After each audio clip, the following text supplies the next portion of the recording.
చింతపండు అమ్మో. అగో బయట ఎవడో చింతపండు అమ్ముతాండు కదా. పప్పు వేద్దామంటే పప్పులకు చింతపండు అయిపోయింది ఇంట్లో. వాడెవడో మంచిగానే వచ్చిండు. ఓ కిలంతా తీసి పెట్టుకుంటా చింతపండు. ఊకే దాన్ని దీన్ని అడగకుంటా.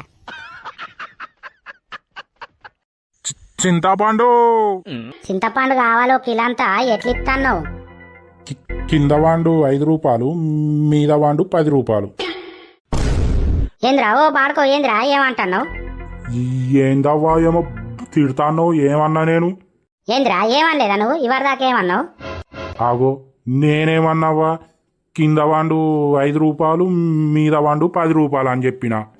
అగో చూడు వాడు ఏమంటాడో నన్ను. ఓ అవ్వలు, ఓ రజితి, ఓ లచ్చి ఇట్రారే. అగో ఓ అవ్వ ఏమైందని నువ్వు అందరిని పిలుస్తాను? ఫుల్ వీడియో అప్లోడ్ చేసిన, వెళ్ళి చూడండి, మస్తు ఉంటది.